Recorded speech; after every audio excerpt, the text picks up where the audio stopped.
You ready? I've been ready, bro. Let's do it. And then number 4, and we're here to talk about it. It is the height differential. That's the 6'6" Neil. I am the 4'10" Nick. Before we get in, quick reminder, if you're watching live or catching this later, subscribe to the height differential wherever you listen to pods. If you like the show, rate it and leave a review. It really does help people find it. And also a reminder to follow us on social at height differential. It's hard to believe we're already 68 down to 4. And it's a pretty good 4. It goes by so quickly. Like, got 64 teams, and then a week later, week and 2 days later, we're down to 4. Well, I mean, a week later, you're down to 16. I know. It does go very quickly. A lot of games, a lot of ball watching. A lot of ball watching. And Thursday and Friday, there were the Purdue game with Trey Kaufman's tip in at the buzzer was a really good game. Houston, seeing them getting beat at home didn't really play well. And Illinois took advantage of that. Yeah, they couldn't shoot for anything in that game. The St. John's Duke game, which I didn't get to watch a ton of because I was working the Louisville Kings game, but they led most of the way, and then Duke kind of got in a groove late and pulled away, and St. John's had a chance to tie it at the buzzer, and Darling, who had saved the day in the win against Kansas, his shot wasn't even close. No, airball. Barely did it graze iron? Barely grazed iron. Maybe. And what else was the highlights of Thursday and Friday? Nothing really. I mean, your Iowa State team that you thought was so great got beat by 14 to Tennessee, and didn't show up. Looked terrible. Couldn't make free throws down the stretch. You're missing, like, the loss of Jefferson is gonna look like it caught up with them a little bit, but the surprise team of the tournament, probably the Iowa Hawkeyes, getting the victory on Thursday night over Nebraska and making that Elite Eight appearance. Yeah, trailed most of the game against Nebraska, and then all of a sudden, in the final minutes, they just get up by 8-9 and cruise to victory. Nebraska throws 4 guys out there, and they go football pass over the four defenders for an easy score. How do you let that happen? And we've talked about it. Ben McCollum just doesn't lose in the tournaments until they finally did against Illinois. If you're Fred Hoiberg, it's inexcusable to have 4 guys out there down 3, under a minute left to play, and you send 4 guys out there. It's inexcusable on all parts. It's inexcusable on the coaching staff. It's inexcusable on the referees. Why is it inexcusable? Why is it inexcusable on the referees? You can play with less than 5. But they don't.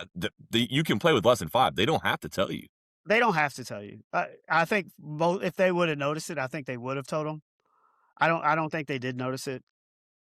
But it's on the coaching staff. It's on the coaching staff, and it's 100%. In that late of a situation, and I've seen people run 6 out there. I've never seen people run 4 out there, especially in an NCAA tournament Sweet 16 game where the game is on the line. It's just not like it happened in the first half, Nick. This was down 3 with under a minute, like the most crucial time in the game. It's something I can't believe it. I would be furious if I was a Nebraska fan. Yeah, you would. But you also just got your first 2 wins in NCAA tournament history, so might be a little excited about that. But you had an opportunity to play a 9 seed to get to the Elite Eight, and you didn't take advantage of it. Yeah. The St. John's loss to Duke really screwed my bracket up. I needed that one. I was keeping up with the score, saw they were up 10. I was like, all right, let's go. And end up Duke rallying to victory, and my bracket was so good in the first and second round, 95, 96 percentile, and then Sweet 16 Elite 8. I got the prices right. Your bid is over sound, as pretty much, and everything we talked about on the show last week was wrong too. We talked, at least me, from what I remember talking about, we got a lot of things wrong. I didn't think there was any way that Iowa State would lose to Tennessee. We usually get a lot of things wrong. I took a shot on St. John's beating Duke, and they clearly could have done it, had a chance. Just wasn't a very good week for me picking games after having a pretty good week in the first and second round. But when we did our draft, our top 5 draft or 5-round draft, what if I'm correct, we both have 2 Final Four teams. We we do. not? All 4 of the Final Four teams were in our 10-team draft. The highest pick team was Michigan. I picked them at 2. Then you picked UConn and Arizona at 4 and 5, and then I picked Illinois at 7. We both got And the hilarious part one of us is is going to win a title. you drafted Michigan. What was Michigan for you? And you picked Arizona to win the national title, which you could have had them in the draft if you wanted. Right, but we both flipped. We flipped. So in my bracket, I picked Arizona to win it all. They are not on my team, and you picked Michigan to win it all. Yeah. And they're not on your team. I don't know. Nobody. All I know is that Final Four, and we'll get into it, but that Final Four game, Michigan Arizona on Saturday, is going to be it's going to be classic. But I think the game that we really need to get into to kind of start is the last one yesterday, Duke UConn. This is another one I picked wrong. The way UConn had been playing the last couple of weeks into the regular season, and kind of dealing with some injuries in the first 2 games with Silas Demery, I didn't think they really had a chance against Duke. And the first 35 minutes, it was all Duke. It was all Duke. And after, the games on Saturday, they were close in the first half. Iowa led a lot of the way in the first half, but and Purdue did as well. But the second half, 7-6, especially the Purdue game, Arizona took control. Late in the Illinois-Iowa game, Illinois took control. Yeah. And then just the blowout with Michigan. Like, you're thinking, I just want to see a close game going down the stretch. And it surely did not look like this was going to happen in Duke UConn. Duke was up 19 in the first half. Yep. They were up 17 with 17 minutes to go. They were up 14 with less than 12 minutes to go. And then they were up 9 with 5 minutes to go. Up 9 with 5 minutes. So the lead is dwindling. It's dwindling, but it's not dwindling at a fast rate. UConn was 1 of 18 from 3 to start the game. And you get under 2, and Duke still has a 5-point lead after Ngumba makes 1 of 2 free throws.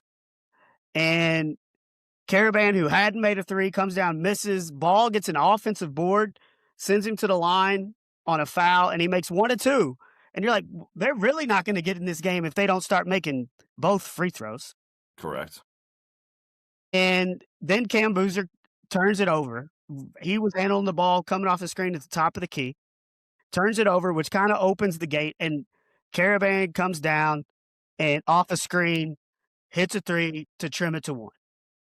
Yeah. And now, it's here. And then Cam Boozer had just turned it over calmly, as calm as possible, gets into the lane and just easily flips it in for 2 to extend the lead back to 3. Yeah. And Cam Boozer's a guy who has won at every single level. How many times have we heard it? He never loses. He wins championships everywhere he goes. And you're just like, yeah, he turned the ball over there, but he's going to figure out a way to win this game. Yeah. And UConn calls timeout. Now there's 26 seconds to go after the Cam Boozer bucket. And Demery on a switch gets Boozer on him on the wing, draws a foul, and once again only hits 1 of 2. That's who. So now it's a 2-point game with 10 seconds to go. They do not call timeout. They inbound the ball. Boozer gets it. Forget who touches it second, but he eventually gets it to Caden Boozer, who tries to flip it over the defense. All it has to do, once he passed the ball, if it just clears them, the game's over. If he just holds it and dribbles, waits until they foul him, the game is pretty much over. Yeah. But instead, they turn it over. Caravan gets the ball. How cool, calm, and collected were they with the clock running down? Caravan gets the ball, finds Mullins for a 35-footer, and it just looked like that thing was. The thing didn't even touch iron, just straight as it left his hands. Straight. And everybody goes swish. Straight swish. You could hear the sound of the swish on the TV. It was pure. But if you're Duke, 10 seconds left in the game, you don't even have to cross half court. You don't even, you just hold on to the ball. They did a good job getting it inbounds, passing it back to the inbounder, who then found Caden Boozer in the middle of the floor. Like they did everything exactly as they needed to for the first 5 seconds there. And you don't need to risk. I know the two guys were wide open the other end of the court. You don't need to risk it. Just hold on to the ball. But John Shire, if you look at John Shire on the sidelines, he's pointing to the other end, basically telling his guy they're open, throw it to him. He tried it. It got deflected. I mean, maybe even just try a ball fake or something. I don't know. Anything than what you did. Everything's running a million The miles an hour. The smart play, and it's easy to say this now, but the smart play is just to hold on to the ball. Just hold on. Especially once it got to Caden Boozer. I mean, and do we know who had the arrow? So, like, even if they were to tie you up, like, even if you just held on to the ball and they tried to foul you and the ref calls a tie up, and if Duke had the possession, like, you just hold the ball, man. Just hold the ball and you're going to the Final Four. Well, and look, they're not going to get a tie up there anyways. They're going to, like, just a foul puts you at the line. They probably will call a foul, but in case they don't. Just a foul puts you at the line. You make 2, the game's over. You make 3. You make 1. You make 1, it's a 3-point game. Well, you make 1, you can't lose. Right. And unless we start doing this foul stuff where you walk them down and we bring all that to the equation, which we got into that plenty last week. But it's just, before that moment, I talked about UConn being 1 of 18 from 3. Before Karaban hit his 3, he was 0 for 5. And before Mullins hit his 3, he was 0 for 4. Yeah. So those two guys, they finished, after starting 1 for 18, they finished 5 of 23. So they were 4 for their last 5 from 3.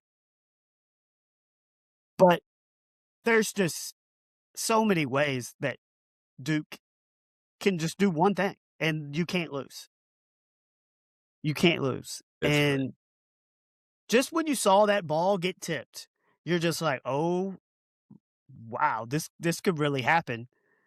And then he pulls one from 50 feet almost. Like, 35. The shot was so 35. deep. Whatever. You know what I mean. Exaggeration. Dude, but 35 foot, and it's not even a heave. Like, it's a spot set shot.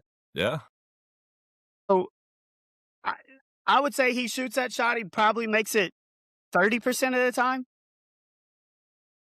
Maybe a little higher than that. I'd say maybe a little lower than that. I mean, that's deep. Think maybe a little. I'd say 2 out of 10. I'd say 20. Dude, it ain't like these kids don't practice that all the time. I mean, they practice up like half court shots and heaves, but I don't know, maybe 30% of the time.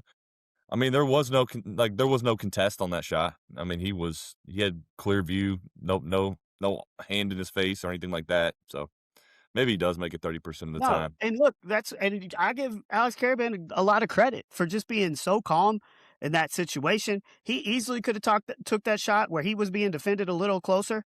Yeah. And instead he looked to his left and found Mullins, and the rest is history.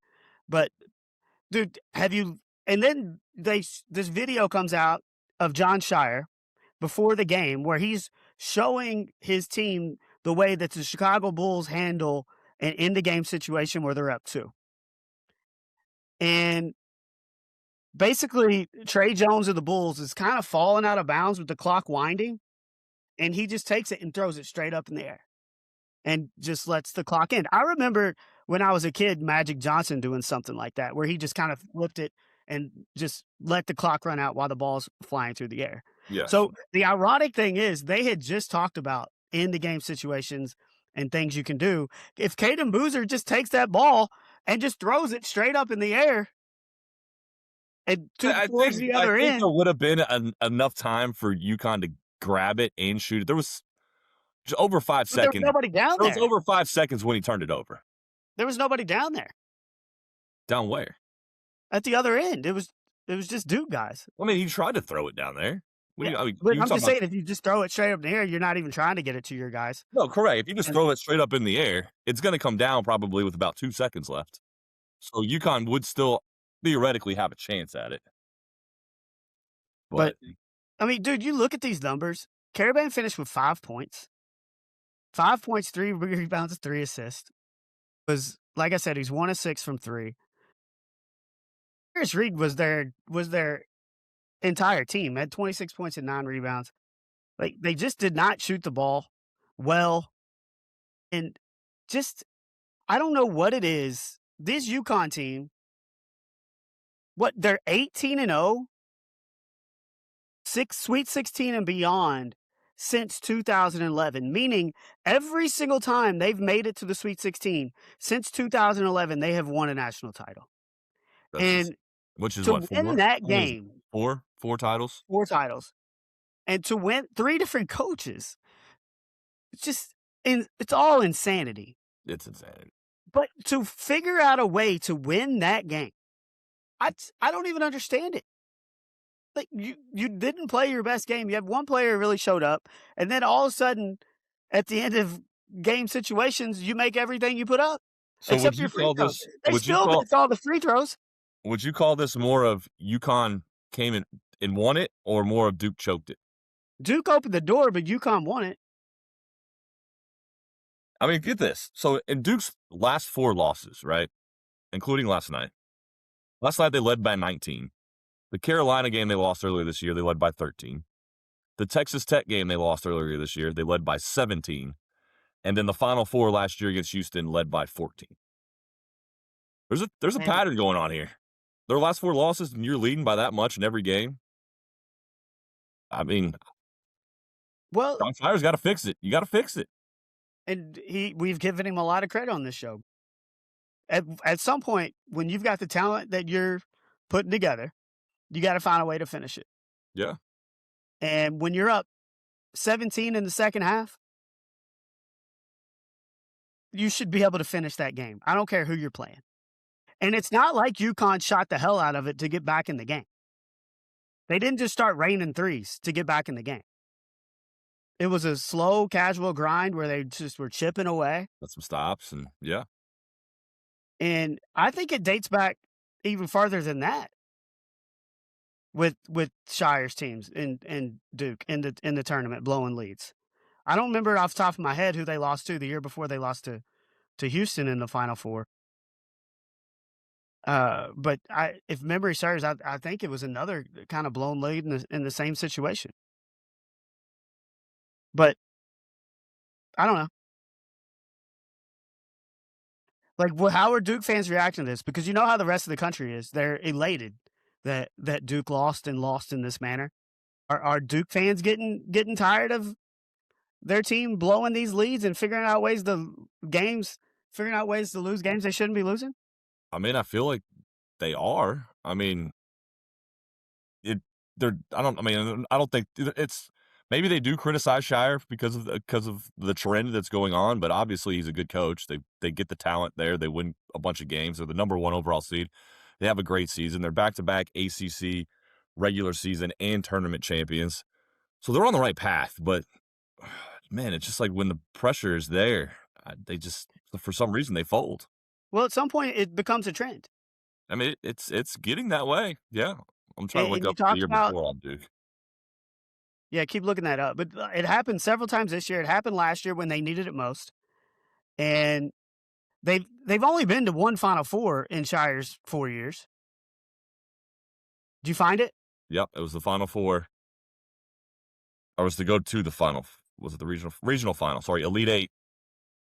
The magical run of the NC State Wolfpack.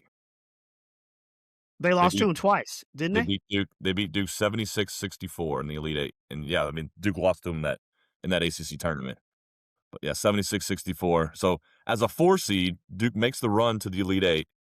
All they have to do is beat the 11 seed NC State. But the magic that was NC State that year carried them to the Final Four. Well, dude, and you talk about trends. Look at the trend the other way. Another team, once they get to the Sweet 16, they never lose. Yeah. They never lose. Yeah. 18-0 in Sweet 16 and beyond is just an asinine number. It's ridiculous. And I looked at it. UConn's plus 650 to win the whole thing.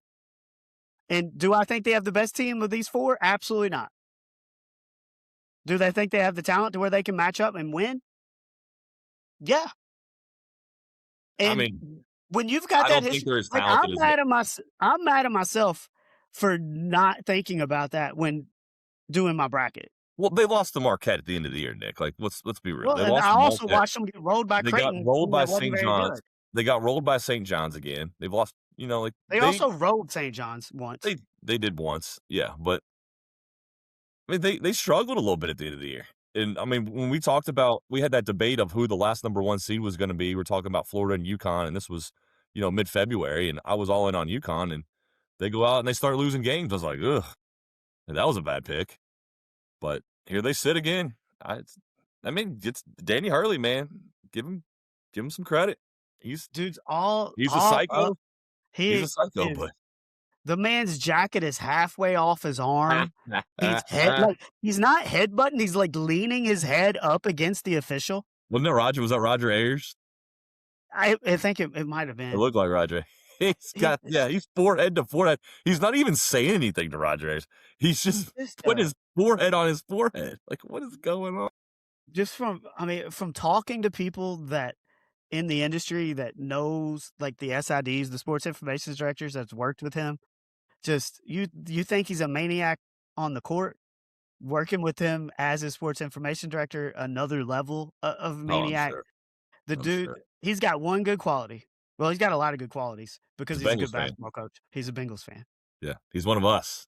Yeah, and became a Bengals fan just because he liked the uniforms when he was a kid, when they played in the Freezer Bowl in 1980. I respect that. I respect that. Just continued his Bengal fandom. We saw him be the ruler of the jungle, one of the season openers after they had won their second national title. Yeah. But one other thing, I don't know, did you see or hear the Duke's radio team call of the last play? Is this when they wanted a technical foul? Yes. Yeah. But first off, they're doing the call, and it gets out the end, bounds the ball. Caden Boozer's got it. Oh, it's tipped. It goes in.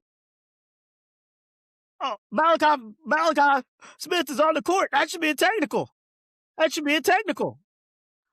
Hey, let me tell you, Malachi Smith was on the court because he was one of the 5 playing defense. But also, the officials blew the whistle as soon as the ball went in because they were going to go check the time. So the whistle was blown. All of 13 guys on that bench could be on the court, and there's not going to be a technical foul. Like, come on, dude. I mean, I get it. Like, you're distraught. No, that's you. I don't get it. That is so weak. No, like, you're shocked. That is so weak. No, you're shocked and you're distraught. And you're just grasping at anything that you can think of. Try to get talk yourself into thinking that what just happened didn't happen. Stop it. If you flip that and, like, no, I'm not saying Boozer hit that shot to go up 3. It's dumb. And then, but he's just trying to think of anything he can to somehow rationalize that his team can still win the game, and even though they couldn't. It's lame. It's lame. It is lame. And the dude's on the court. Like, you're trying to get a dude popped for playing defense and being on the court. Moron. It was the 6th game-winning shot in the final second of Elite 8. The first one was Bob Heaton of Indiana State against Arkansas. I guess that's with Larry Bird's team. I've never heard of Bob Heaton, but he did that in 79. The other 5 have all been since 1990. Well, we all know Leitner. And I'll go ahead and give you this. Leitner did it twice. He did it in the most famous one ever in the history against UK in 1992. He also did it against UConn in 1990. And then, obviously, Braylon Mullins yesterday. Do you know who the other two are? Did Cameron Mills have one somewhere along the line for Kentucky? Or no? It wasn't a game winner. Him and Scott Padgett hit a bunch of big threes in the comeback against Duke in 1998. I remember Patrick Sparks had the one to send it to overtime in the Elite 8. That was against Michigan State. Yeah, Michigan State in 05. One of them was against Kentucky. Oh, May. Luke May. Luke May from UNC in 2017. Yep, I remember and Luke then May. Scotty Reynolds did it for Villanova in 2009. Oh, and we were talking, like, where does this rank on some of the biggest, best buzzer beaters in the history of the NCAA tournament? Just from everything that led up to it, and it's beating Duke. Like, I know Carl, we're on a text thread today, and he's saying it ranks 17th all time in the NCAA tournament history. That's an absolutely ludicrous number. Well, Carl's an idiot. We all know this. It's Carl. He just says a lot of dumb stuff. It doesn't, like, Leitner's shot will always be number 1. It will always be number I one. don't think so, man. There's no way that you can put any other shot above Chris Jenkins in the Villanova game national championship game winner. It won them an actual title. Well, if you miss it, you're going to overtime. It's not the make it or lose situation. What are you talking about? Yes, it is. It won a national championship. It won the Tie championship. game. What? And I will like I don't Jay care if Wright's it's a tie game. It won the championship. reaction to that one. It might be the coolest reaction in the history of sports. You look like he didn't even He just care. watches it go in. He didn't even and look like just he cared. doesn't even smile. Just starts walking to shake hands. No, it's up there. It's up there. number one. It is by far the number one buzzer beater shot in NCAA tournament history. It's the only one that I can remember, and I'm pretty sure it's the only one that has actually won a title. What do you mean it's the only one you can remember? That has won a title. It probably is the only one that has actually won a title. Well, Jordan's won a title, but it wasn't at the buzzer. This was straight at the buzzer. Keith Smart's, was that at the buzzer? That was close. Yeah, that was close. And that was to win the title. Yeah. Yeah, some other ones like the Ty Sedney shot always stands out.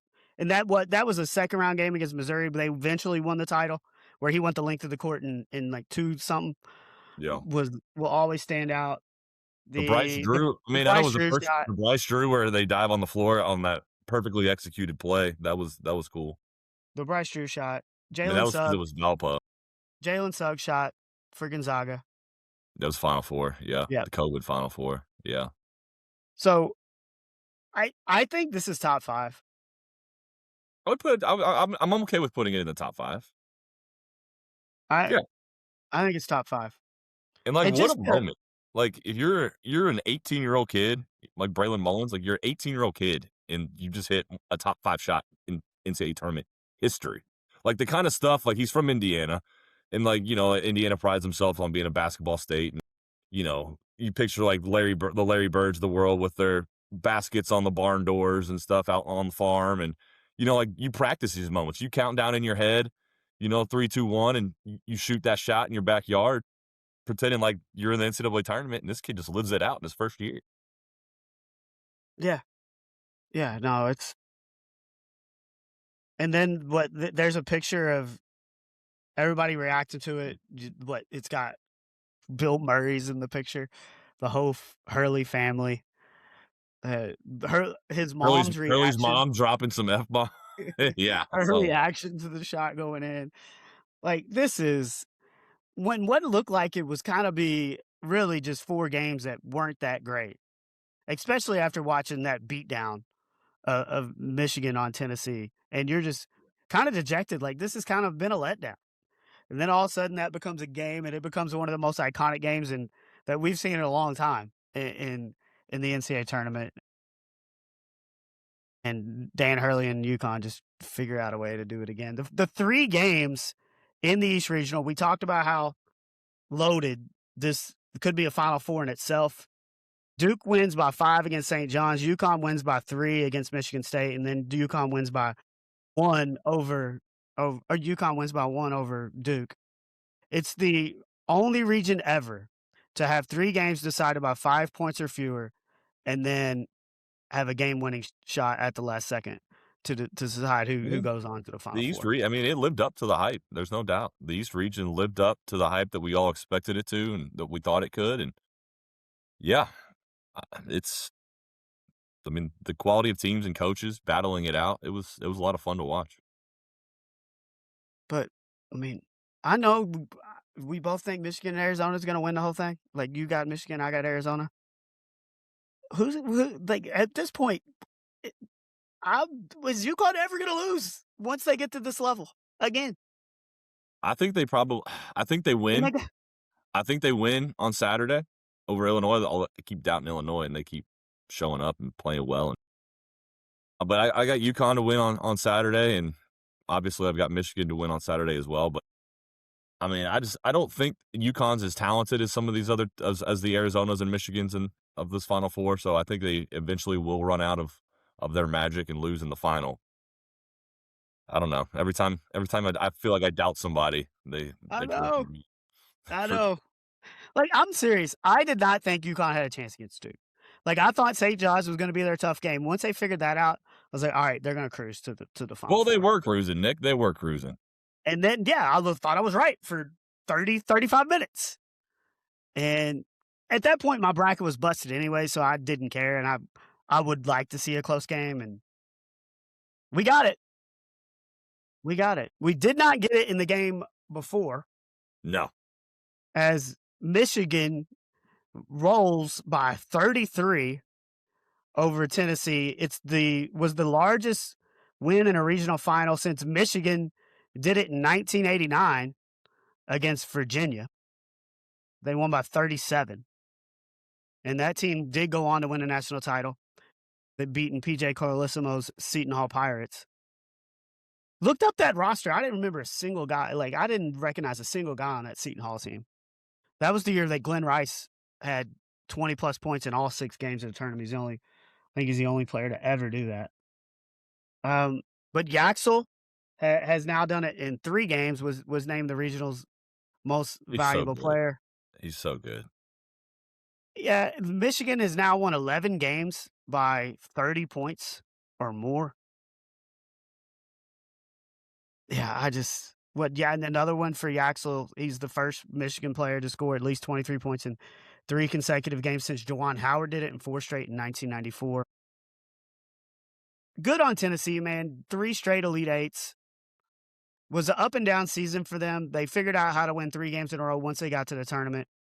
Rick Barnes can coach, but they were not a match for this Michigan team from the tip. Not from the tip. I mean, they were Yeah, I up. mean, What was it like? Around 1918 or somewhere around there, and all of a sudden Michigan goes on a 20-0 run, like or 21. I think it was a 21-0 run from that point. They were down. Michigan was down 1 about midway through the first half, and then a 21-0 run just all but ended it right there. and then just cruise the rest of the way. Yeah, yeah.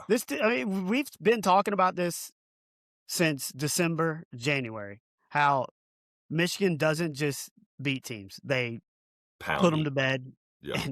and just continue to roll. And they're doing this without their backup point guard. Like, I thought missing LJ Kaysen would be a factor for this team, and maybe it still will, but it doesn't look like it right now. But like you said, this game on next Saturday, the late one is going to be fun to watch.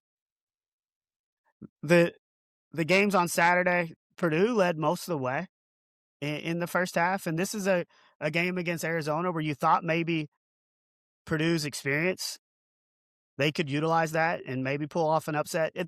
People forget who the preseason number 1 team was. Purdue. It was Purdue. They had the preseason player of the year, Braden Smith. They had another All-American and Trey Kaufman-Renn, and yeah, I mean they had all the hype as they should have.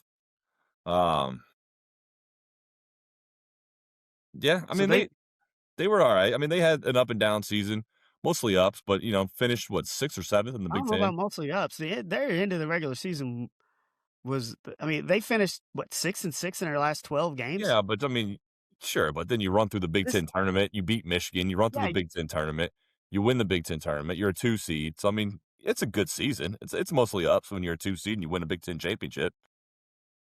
yeah, and that core of Fletcher Lawler and Trey Kaufman and Braden Smith. I mean, what a run for that group. 4 NCAA tournaments, 3 Sweet 16s, 2 Elite Eights, and a trip to the title game. Their goal, they said at the beginning of the year, was it's win title or bust. And just by the time they got to this point of the season, they just weren't at the same level as Michigan and Arizona, even though they beat Michigan in the Big Yeah. Ten title game. They weren't at that level, really. They were playing some of their best ball down the stretch. They were. It also took a miracle tip in to get to that game at the buzzer. They did. But yeah, what Arizona went on, what, a 16-3 run? Like we just talked about the run that Michigan went on to kind of erase what Purdue was up by 7 points at halftime. Yeah, And they changed that to a 6-point lead. Del Orso hit a 3. Braden Burris hit another one. Braden Smith turned it over, and really just down the stretch, it wasn't much of a game. They held Purdue to its second lowest point total of the season, and Purdue shot just 38% from the field. Koa Pete was amazing and was named their regional player of the tournament, and he joins Con Knippel, Zion Williamson, and Derrick Rose as the only freshman to score 20 plus in the Sweet 16 and Elite 8 game in the last 25 years. So, I mean, dude, just we've talked about all season how many good freshmen there are, and we're going to see a lot of them in this Final Four. The other one was Illinois, Iowa. Was a good game. Iowa led most of the way in the first half, but then Illinois' length really just kind of just wore down Iowa. They out-rebounded them 38-21 and outscored them 40-12 in the paint. It was really just too much for them. Just, yeah, Bennett starts. It's just, that dude went from D2 from Northwest Missouri State to Drake and got his team the Elite 8. That in itself, I think, is pretty dang impressive. Yeah, no, great story. And Ben McCollum, dude, once he starts getting some dudes, because it was clear that they were out-talented, and they were out-talented in the Florida game and figured out a way to win it. But they were out-talented, outsized, and eventually Illinois was just able to pull away. That, dude, and the metrics say that Illinois really has been a top 5, 6, 7 team all year. They lost 4 overtime games from February. They were 0-4 in overtime games. I mean, a couple of those flipped. They easily could have been on the 2 line and maybe even mentioned on as that last number 1. So really, and then they lose to Wisconsin in the Big Ten tournament, which I think brought them down maybe a seed line, but a really good 3 seed. Yeah, no, they're a good, very good team. So, and now we have what, 2 1s, a 2, and a 3. Yep. So nobody worse than a 4 in the Final Four. Before these past 2 years, the Final Four had at least one team seeded 4 or worst every year dating back to 2010. And in the 4 tournaments after the COVID shutdown, there was a team seeded 8th or worse in all 4 of those Final Fours. But in the last 2, it's just we had what? We had all ones. We have all ones last year. Last year was all 1s, and then this year's 2 1s, a 2, and a 3. So another example of is Cinderella dead? And look, we talked about this being a little different. Like, Cinderella doesn't have to get to the Final Four to be a Cinderella. Sometimes you just win 1 game, you can be a Cinderella, but it's another trending factor where you're not seeing these high seeds in the tournament after it became pretty commonplace for it to happen. So with all the transfer portal stuff, we have 3 guys in the Final Four that have played for a competing team in the Final Four. Can you name all 3 of them? Let's see. The only team that doesn't have one is Arizona. So Arizona does not have anybody on their team that formally competed for one of the remaining Final Four teams. Yaxel came from what, Tulane or something like that? UAB. And Cadeau came from Carolina. Yep. It's not easy. I don't know. Like, there's so much movement. I don't know if I'm going to be able to get it. So, Morez Johnson, he's a sophomore. Last year, he spent his freshman year at Illinois. Terrace Reed, a senior, has been at UConn the last 2 years. He spent his first 2 years at Michigan. And Colin Boswell, a senior at Illinois, has been there for 2 years, spent his first 2 years at Arizona. That's kind of cool.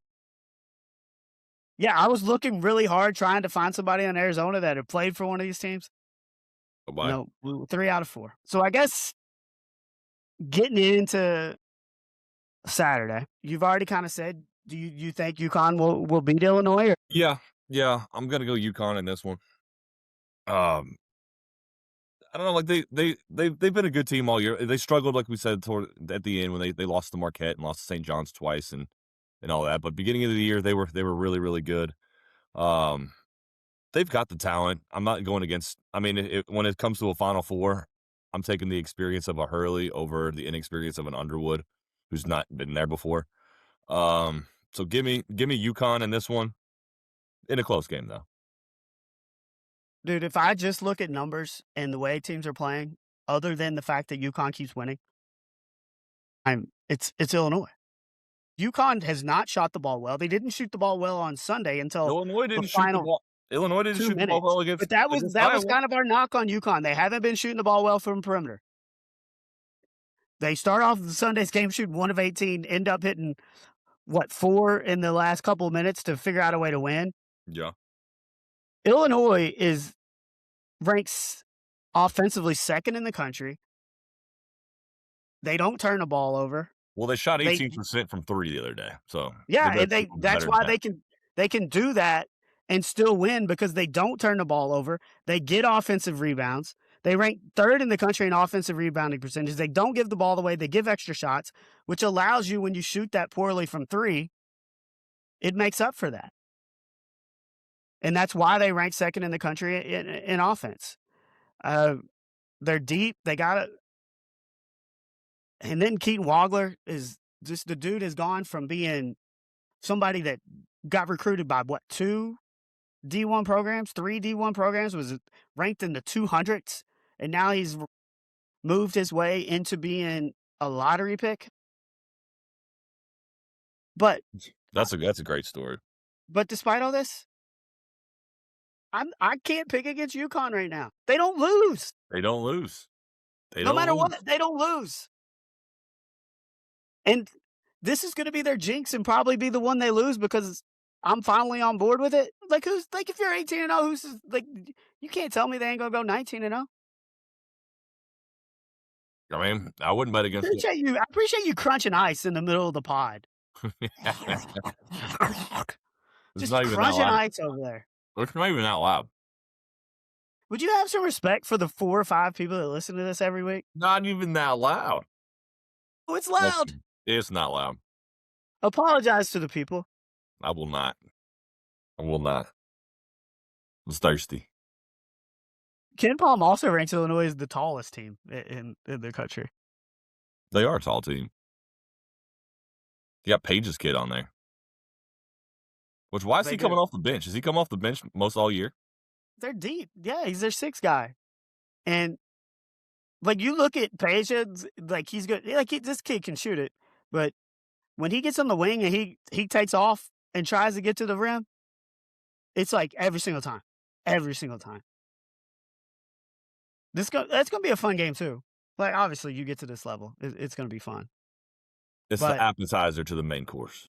Yeah, we were just talking about, as we're watching Michigan just put it on Tennessee yesterday, just how fun this Michigan-Arizona game is going to be.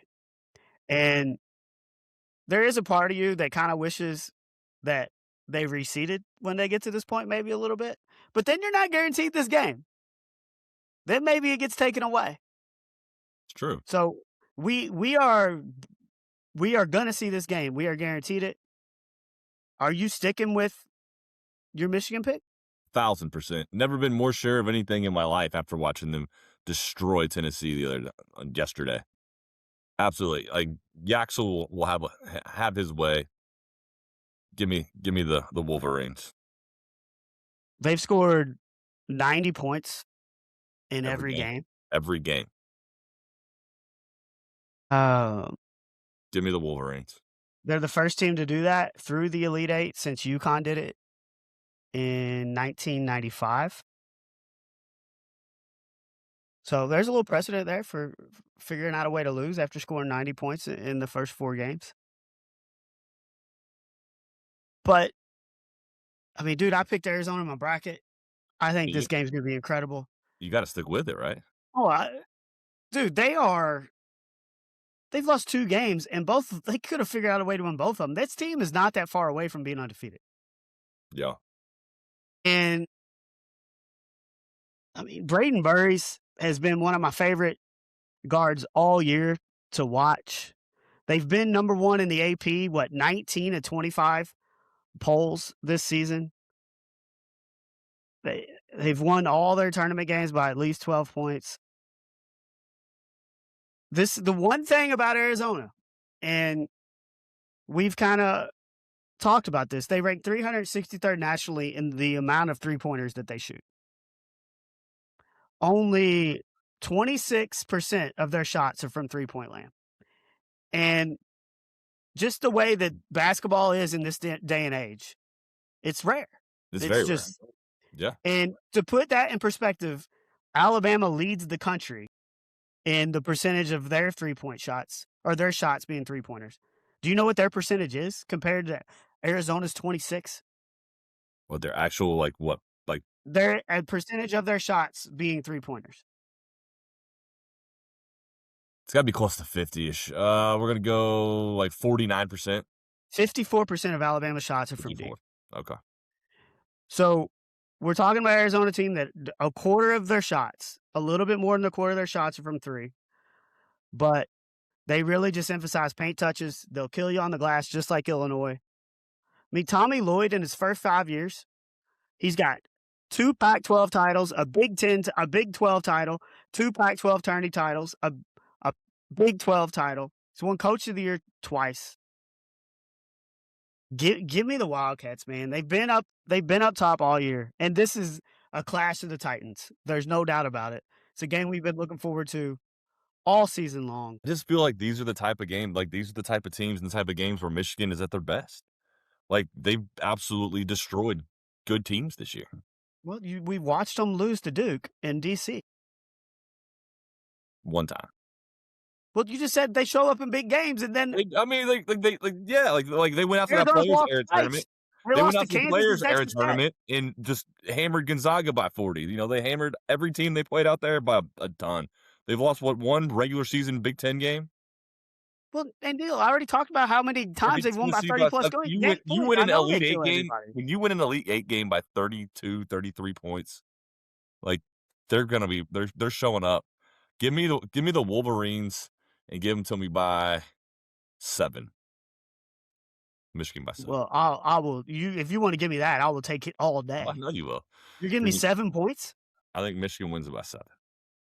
I mean, I know it's a spread, but I think that's what happened. No, it's not the spread. But yeah, give me 1.5. What is it? 1.5? I think I saw. If I was good at preparing for this show, I would already know that off the top of my head. I do not. Earlier today, it was Michigan by 1.5. It is 1.5, and then Illinois is 2.5 point favorites over UConn. All right, so you're going Zona. I'm going UConn, Zona. Okay. And then I know I'm picking Connecticut simply because they don't lose, because I do think Illinois is a better team, but I'm picking Arizona to beat them. So my whole philosophy just goes out the window. It does go out the window in that championship, huh? Yeah, but I think the winner of Saturday, if it's Arizona or if it's Michigan, I think that's going to be your national champion. But then again, I'm just like, dude, if UConn figures out a way to get the title game, are they really going to lose when they get that far? Because they don't. They never lose these games. They never lose these games. That's true. And it doesn't matter who's coaching. You could coach UConn. You get them to the Sweet 16, they're going to figure out ways to win. I don't know if you can get it. I don't know if you can get them to the Sweet 16 because Kevin Ollie couldn't figure out how to do it after he did it once. But if you can get them to the Sweet 16, they ain't going to lose. Yeah. And there's a lot of talk about Tommy Lloyd to North Carolina. Are they going to wait? Can you wait that long? The portal opens like the day after the national championship. I don't know.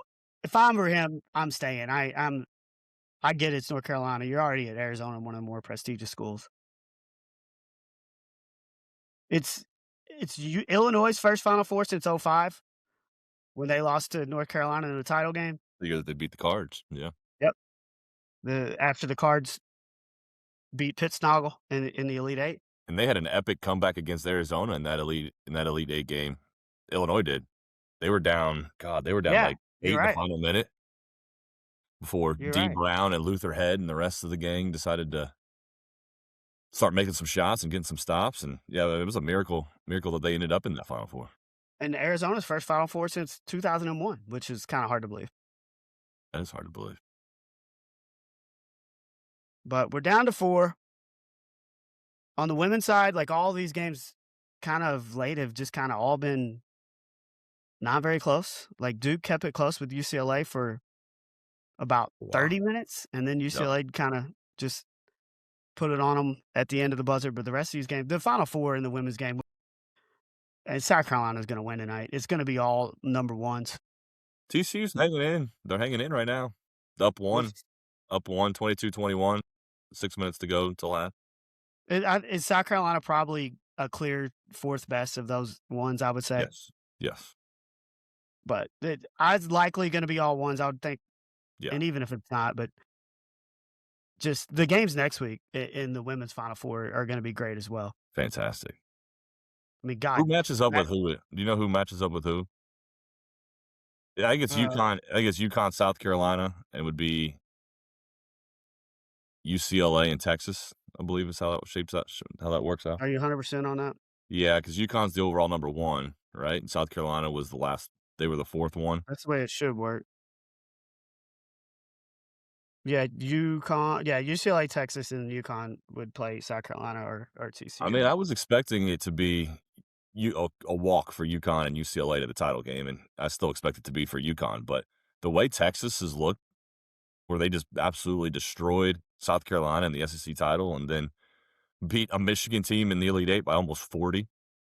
Yeah, I a mean, team that Louisville just lost to 20 by. Yeah, they held Michigan to 41 points tonight. Incredible. So Texas is absolutely balling out. And then you look at UCLA, and they've been absolutely destroying teams until Duke hung around with them. So maybe Texas is better than I thought. UCLA, a little chink in the armor maybe with that close game to Duke. That one's going to be a pretty good game. And then UConn will just hammer whoever that is by 20 in the championship. See how early they can make Gino do media once they get to Phoenix. Tell him he's got to show up at 6:30, and the balls are going to be Super Bowl bouncy balls. Overinflated balls. 6:30 press conferences. Gino can take a nap. Get him up early. He can take a nap after lunch. He'll be fine. I just love it. The rants, dude. I just love it. And look, when you're Gino, you can do whatever you want because you've now been to 18 of 19 Final Fours, which is, it's just not even real. It's just automatic. Yeah. I mean, I feel like him complaining about them not getting to play close to home when they've played at Albany so many times when they're not even the 1 seed. Not buying Get that. out of here. You got no sympathy. You got to play NC State as a 1 and Louisville as a 1 when you're a 2 in Albany. Yeah, no sympathy for me on the locations of the Elite Eight. Now, should there be better ways to do it maybe than having media at 7:30? Maybe, but when you have one regional site, you only got so much time. Especially when there's games that day. I don't know. No sympathy for me on that. I mean, I just feel like, are there more rants from women's basketball coaches? I mean, I feel like there's a lot more than there is on the men's side. Like UCLA's Corey Close was ranting about having to get up early and do media as well. Coaches just don't like getting up. What I'm gathering is coaches don't like getting up early. She's just tired, Neil. Would I rather be chilling on the couch watching TV instead of doing this right now? Yeah. Yeah, probably. But what time you get up for work in the morning? Oh, that alarm goes off at 7:14. Okay. So if you had a 7:30 press conference, you probably wouldn't complain about it because, most normal humans get up and go to work at 7:30 in the morning. Unless you're a basketball coach, then it's too early. But basketball coaches get up so early. Like, they're used to it. What are they crying about? Basketball coaches don't sleep. What are Gino and Corey, what are they crying about? Well, Gino mainly was crying about the fact that they weren't making any shots too. Like, from 3-point range, like all the games, everybody was like 2 for 16, 1 for 18, 3 for 20. Like, no shots were going in. And when you're trying to grow the game and get people to watch it, what do you want them to do? Like, make the basket bigger? Look, and that's just, he's saying that the balls are too inflated. I don't buy it. The referees are testing those balls before they put them in play. Just their shots weren't going in. And look, I want the game to grow and I want these games to be great. But when there's 4 teams that are clearly a lot better than the rest of the field, and these games are all going to be 20, 30-point games, it doesn't create the greatest product. And once you get to this point. But now next week, it should be really good games. I just Look, can't. and when that 2018, when we had Asia Durr and Maisha Hans Allen, and we're rolling everybody to get to the Final Four, you think I was complaining? No, No. Like, nobody just was. get out of our way. And then you get to that Final Four, and it's 4 number ones, just like it's probably going to be this year. And all of the games were fantastic. It's just the games leading up to it, especially once you get past some of those first round games where you're getting the top level competition against some lower level competition.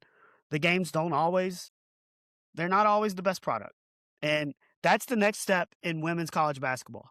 The parity has gotten better, but now maybe NIL and transfer portal separated a little more back to where it was.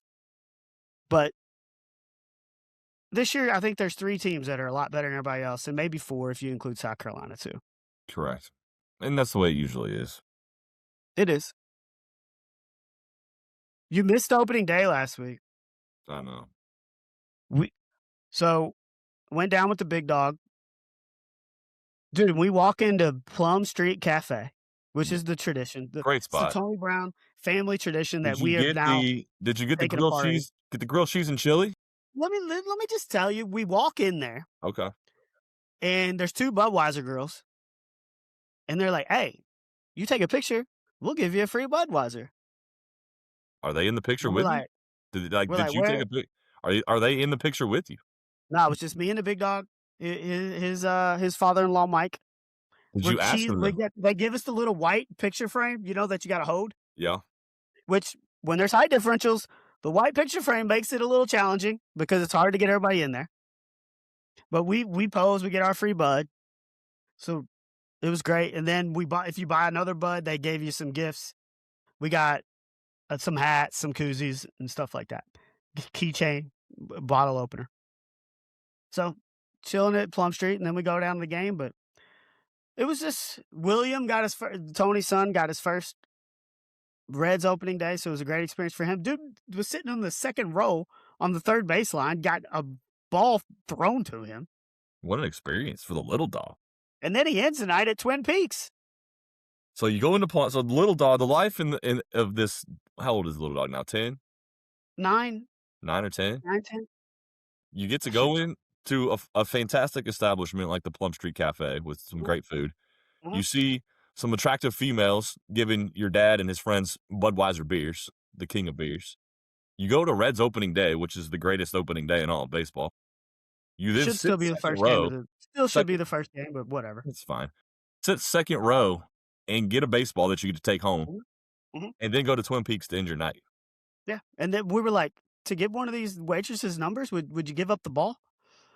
And he's like, "I'm 9 years old. No, I'm 9 years old." Well, you should have asked him to give you the ball, and maybe you give up the ball for one of the waitresses. Well, I'm not going to give his ball away. Should have bought it from him. That would be pretty rude. Should buy it from him. It would be pretty rude. But one of the greatest responses from a kid that I've ever heard in my life. No, I'm 9 years old. I don't care about that. Good for him. Just wait, bro. Just wait. It's coming. Wait about what, 7, 8 years? It's coming. I don't know about that long.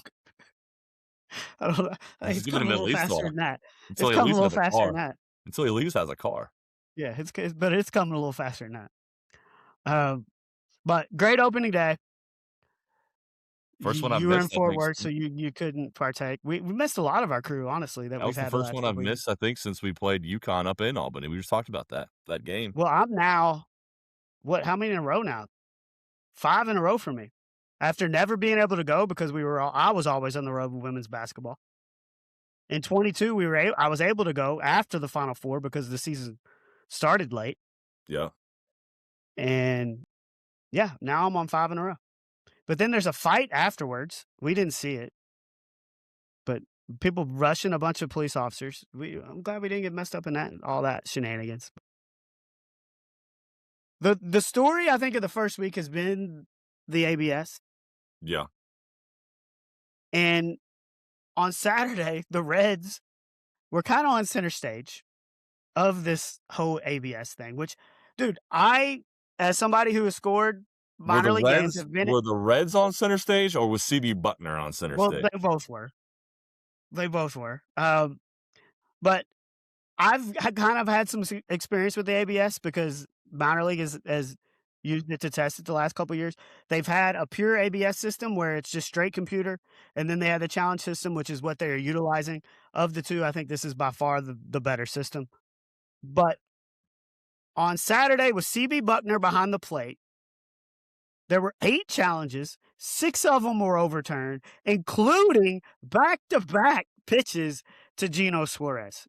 How embarrassing And is one it? of them was over an inch off the plate. Yeah, how embarrassing is it for CB Buckner, which he's probably been embarrassed the last couple of years because he's got the reputation of being one of the worst umpires in the league. But you ring up a guy on a third strike, give it the old ring him up, punch him out, and you're like, hold on, wait a minute, challenge. So then you got to admit, like, oh crap, all right, ball. And then you ring him up and punch him out again on the next pitch. That was worse than the first one. It's over an inch out. It's over an inch off the plate. So you ring them up and punch them out on back-to-back pitches, and you overturn both of them. What an idiot! An absolute idiot. You talked about how he's regarded as probably the worst ball strike umpire. Yes. In the past. Yes. Well, guess what? Now we got data. And the data probably supports that. And look, this is only these are balls and strikes that are only challenged. So the ones you miss that don't get challenged don't go in this system because there's still going to be some of those. On Saturday, the Atlanta Braves lost their 2 challenges in 4 batters. 8 you all pitches. suck at challenging. They lost their 2 challenges in 8 pitches. You all suck at challenging. The Drake Baldwin challenged one in the top of the first as the catcher, and then Acuna challenged one as the batter, and that thing wasn't even close to being a ball. Not even close. So there's a learning process in all of this. Well, as a manager, let me ask you this. As a manager, like, there's got to be a proper way to tell your players to manage these challenges. Like, if it's the first inning and there's nobody on and 2 out, I'm not challenging anything. I'm not challenging anything in the first 5 innings unless there's almost basically a runner in scoring position. You better be damn sure. And you better be even then. And I don't even know if it's worth the risk. There has to be some parameters as a manager that you tell your players you're only challenging under these circumstances. Has to be. From listening to kind of what managers have, I think a lot of them are filling this out early on in the year before they really put together a plan, which I don't know if that's the right way to do it or not. Yeah. But that's kind of got the feel that I've gotten. Yeah, if you're allowing your team to lose their 2 challenges 8 pitches in, I feel like that's not a good usage of your challenges. No. And especially after burning 1 in the top of the inning, the fact that your leadoff batter in the bottom of the first uses another one, yeah, I think that's going to be the last time you do that all year, or it should be. But it's a learning process, and I do think this is going to be a good thing for baseball. And it's quick the way they do it. It is quick. It gets the fans into it, as we saw in Cincinnati. Yeah, it's exciting. The fans get into it. The way they do it, it's exciting and it's quick. And I think it's going to be good for baseball. It is good for baseball. But to get back to CB Buckner. Yeah. He is leading in incorrectly called balls and strikes with 26. That's just the one game he did this year? The second most, has he only been, he's had to be only behind the plate 1 game. Right. So 26 in 1 game. So this must not be challenges. This is just straight up balls and strikes that you've missed. Because he didn't get challenged 26 times. Oh, great. You got challenged 8. So this is just, he's missed, because they've got the box. According to the box, he's missed 26 balls and strikes. The next most is Trip Gibson and Chris Siegel with 19. Then a couple dudes got 16, and then there's some with 14 and all the way down to 5. But now there's numbers out there, CB Buckner, and you the worst. I think it's been well known he's been the worst. But now, the data supports it. And before we gotta talk Gary Woodland, man. And that's why this is the hat that he wore yesterday to win it. He's a Cobra, he's a Puma guy. Okay. But we all know the story of what he's been battling. It was well documented on the Full Swing documentary. Yeah. And dude's been battling demons. And I mean, just absolutely controlled the tournament. this weekend. I think what his numbers were just trying what he shot. Should have had this ready. But he shot,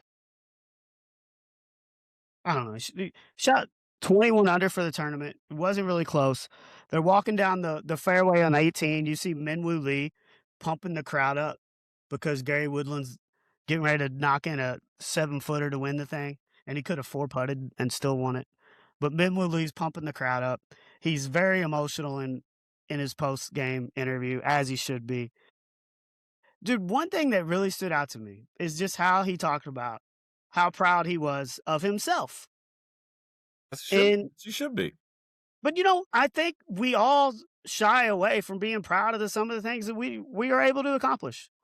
And I just think he absolutely should be proud of what he's accomplished because nobody even knows what he's been through. Right. Like nobody can even understand it. And he was obviously very thankful for his wife and for his kids for helping him get through it. And he wouldn't have been able to do it without their assistance. Well, I'm go ahead and sure. tell. I mean, there might be people listening that don't know what he's been through. I mean, it started with the brain tumor that he had, right? Yeah, he had a brain tumor and it was benign, so it wasn't cancerous, but I mean anytime you get a brain tumor, it's a scary thing. And Correct. it was really leading him to have a ton of anxiety to Yes. where it was affecting his sleep. He was just having negative thoughts all the time. I mean, the brain is such a crazy Yeah. thing.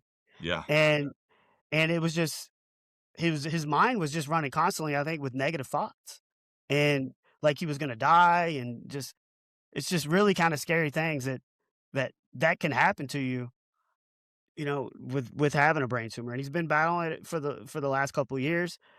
I think it's hard, like for him to have energy to get through these tournaments, I think has been a struggle. But just the perseverances he had through the whole thing. And he hadn't won since the US Open in 2019 to win this tournament. I wanted Ricky to win or finish in the top 5 so we can get in the Masters. He sucked down the stretch on Friday, figured out a way to get cut, and so it was all Gary Woodland all weekend for me, and was really cool to see. And if you haven't seen his post game comments, I suggest everybody to go listen to it because it really is. It's a life lesson for all of us. Like no matter what we're going through, like there's always greener pastures on the other side if you just believe in yourself and keep working hard, and you got to and allow the people around you to support you because you got to have them too.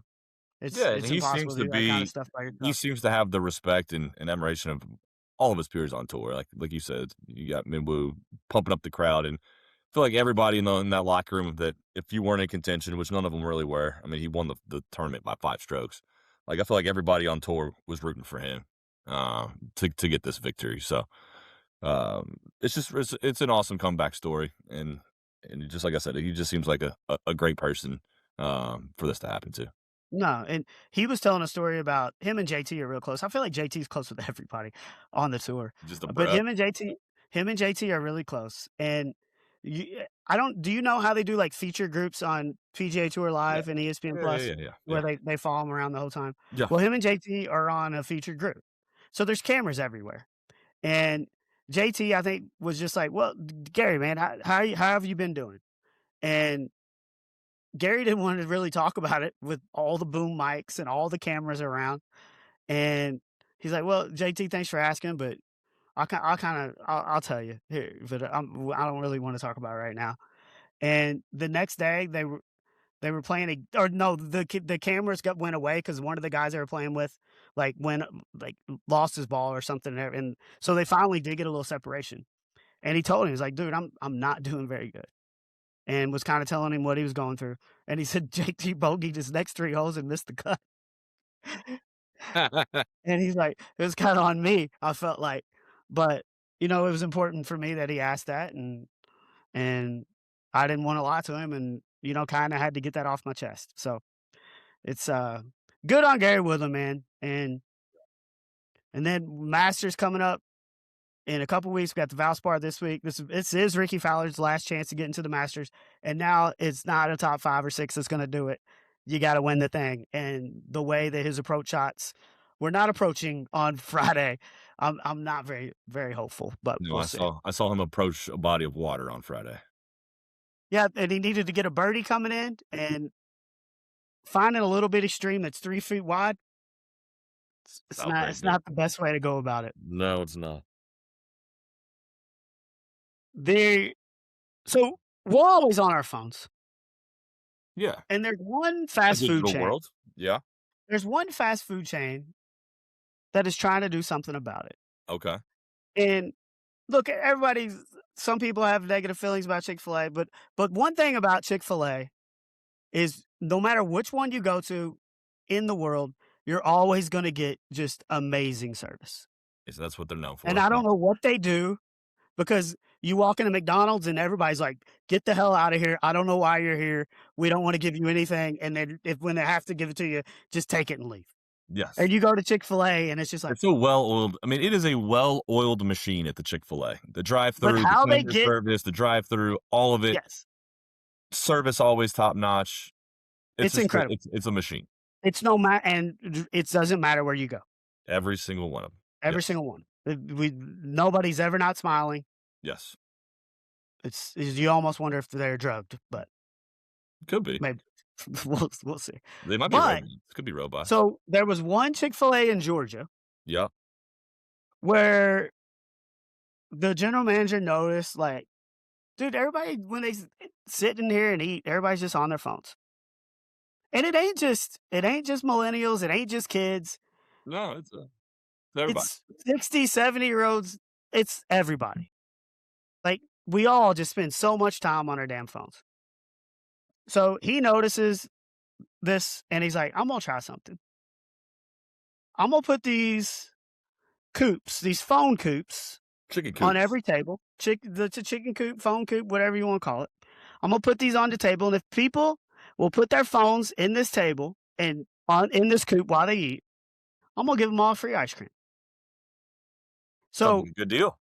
you encourages the family members to talk, friends of whoever's eating lunch, eating dinner together, to put their phones away, enjoy some Chick-fil-A, and have some conversation. It grew. It's now like this was started at 2 stores in Georgia that he owned. I think now it's up to like 200 stores across the nation. I mean, what an idea. What It's a brilliant idea, actually. It's an absolutely brilliant idea. And if you were to say, "Hey, guess which fast food chain is doing this?" I mean, the answer is gonna be Chick-fil-A. I mean, like they've got the hospitality, the good old Southern hospitality, closed on traditional values, closed on Sundays type deal. So, yeah, they wanna get back to that traditional, don't be distracted at dinner, talk to your family, talk to your friends, you're breaking bread together, have a conversation, get off your phones, and yeah, it doesn't surprise me that this idea would come up from a company like or from a franchise like that, but it's an absolute brilliant idea. And their ice cream is pretty good. I had Chick-fil-A today for dinner, by the way, but it's a very, very, very good ice cream. We'll yeah, soft serve. so yeah, I mean, and look, this ain't costing them a ton of money.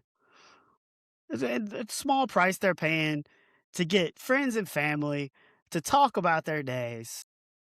Get back to the old school where when I was a kid, dude, we sat at the dinner table, all 5 of us, When we every didn't single have night. when you were a kid, I don't even think phones were around. I got my You first were phone when that I you started. were you were it was a Zach Morris phone? No, we didn't have enough money to have a cell phone like that. We had the landlines.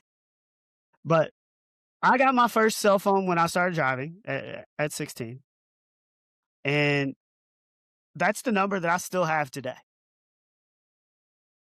which is pretty crazy. Yeah.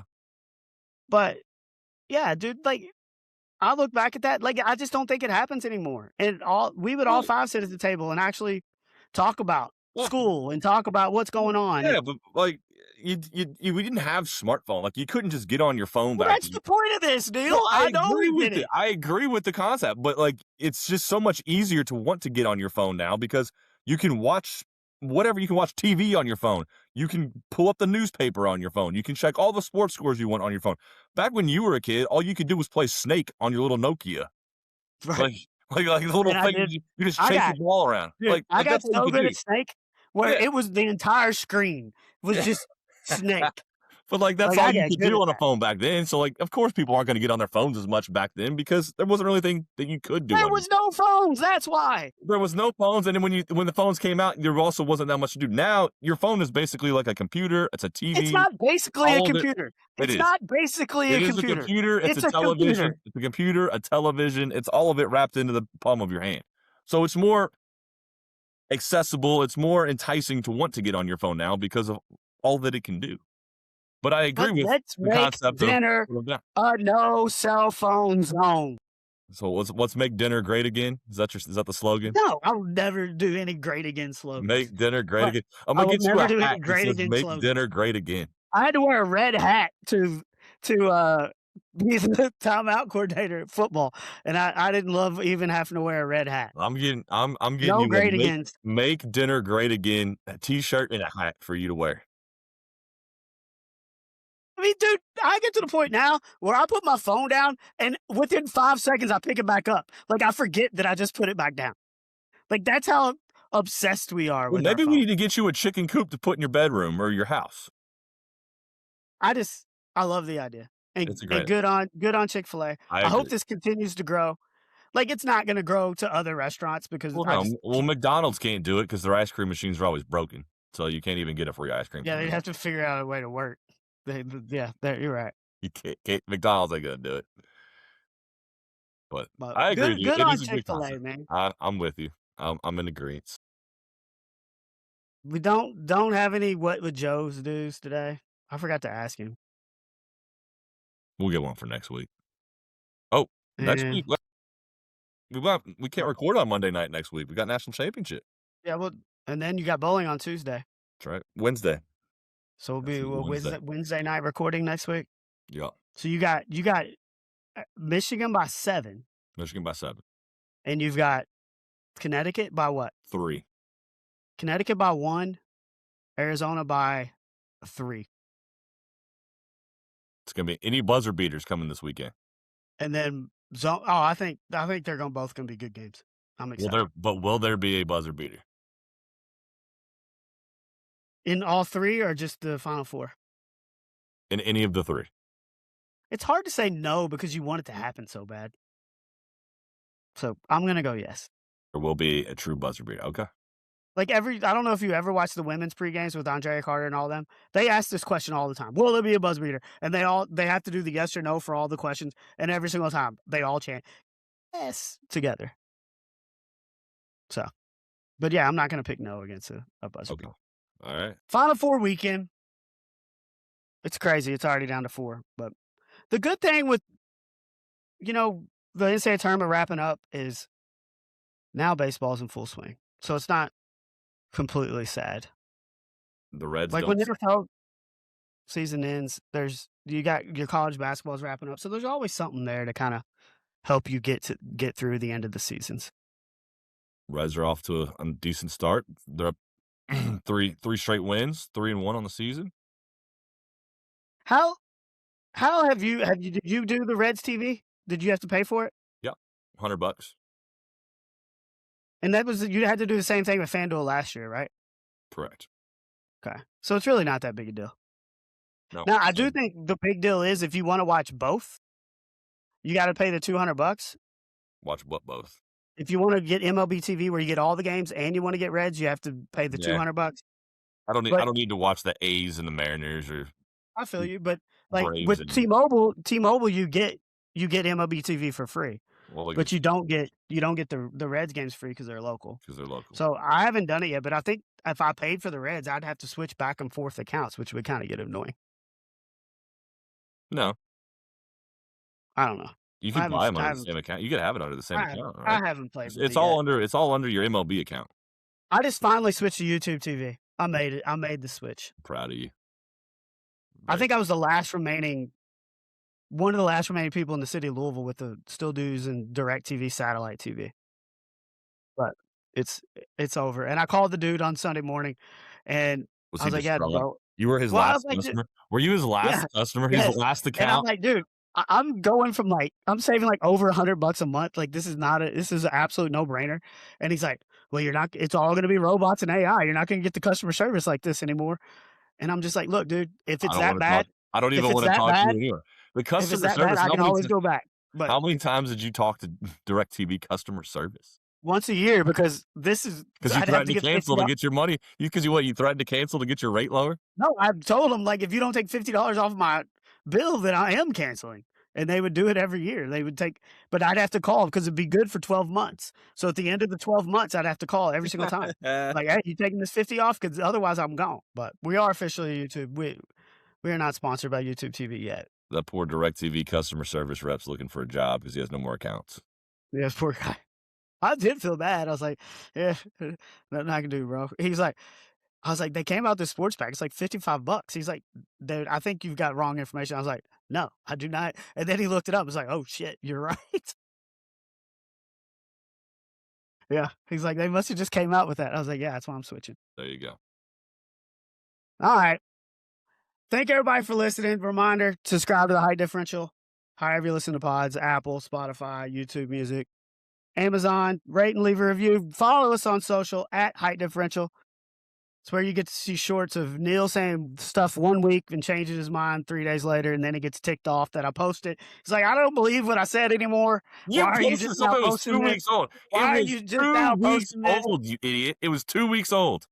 It was not 2 weeks It old. was 2 weeks. It was not even close to 2 weeks old. Also, just quit being John Kerry and flip-flopping, and we won't have to worry about it, you flip-flopper. I'm not flip-flopping on Next thing Michigan. we know, we're gonna see you parasailing like John Kerry. Well, that was do you remember that picture of him parasailing during the campaign? It was like, for some reason, that was really a negative thing, him looking goofy on a parasail. No flip-flopping on this one. I'm all in on the Wolverines. Go I'm Blue. glad, because a couple weeks ago you were all in on Duke, so I'm glad you finally decided to. And also, I just want to thank you for crunching ice. Everybody enjoyed Here, that as I well. got one more piece left for you. For the 6-6 deal, I'm the 410 Nick. You've been listening to High Differential. We'll talk to you next week after the national championship game. Yeah.